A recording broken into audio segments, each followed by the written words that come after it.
Hi chess friends, I hope you are doing well, and I am glad to be here for another video. So this will be the last 960 game we will be covering because the tournament moves on to just regular rapid and blitz after this. So this was the final round of the Chess 960 tournament that featured Garry Kasparov.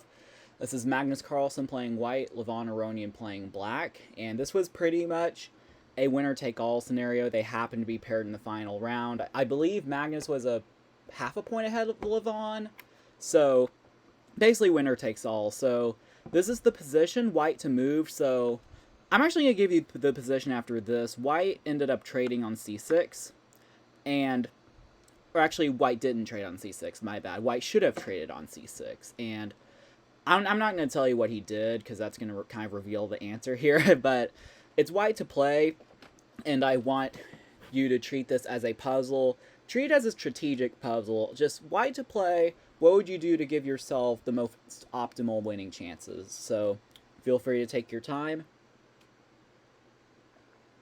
All right. If you need more time, feel free to pause the video.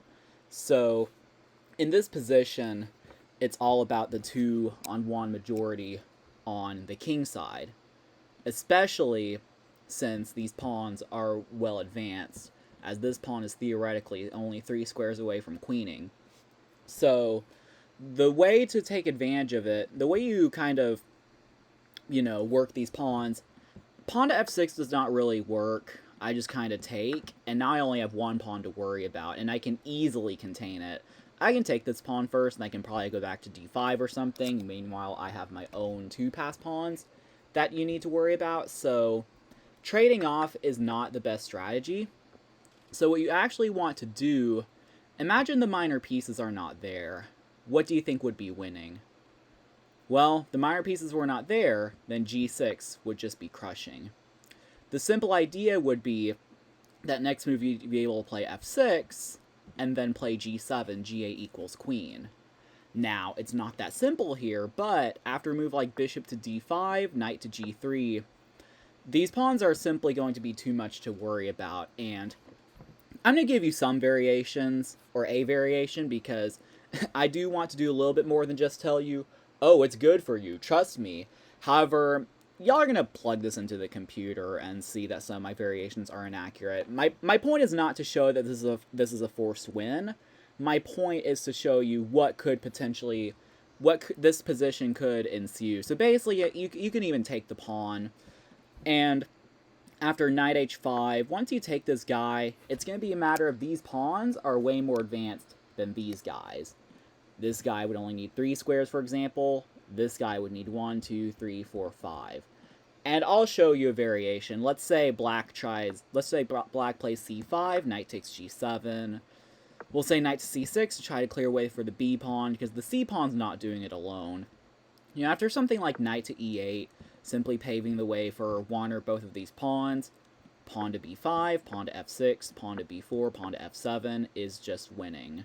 Now, obviously, as I mentioned, there are going to be some computer variations. You're going to spit at me to prove that whatever I showed is wrong. Well, then fine. Again, my point was just to show that after g6, there are chances. I mean, you move your knight, you can move your king out, you can use your bishop to help. It's practically good for white. So that's the main point I wanted to show. White actually, for whatever reason, played g6 and just kind of hung the knight. And because of limited material, he was still able to hold the draw. But the main lesson I want you to get is just this concept of playing pawn to g6. And if any of you are not as advanced and don't know what I was talking about earlier with if the minor pieces were off the board, let's take the minor pieces off. And I will show you. So, dun, dun, dun, dun. Now, it turns out in this position you can play f6. So let's say... in this position. Now, you can play f6, but my point is there are some endgame motifs where you can play pawn to g6, simply freezing the g-pawn, and the next turn you would play f6, they can take, and then go pawn to g7. Well, I hope this was somewhat instructive. Sorry I didn't do a longer video. just been extremely busy, but trying to get one every day for as much of a reasonable pace as I can. And yeah, until then, I'll see you in the next video. Take care, guys.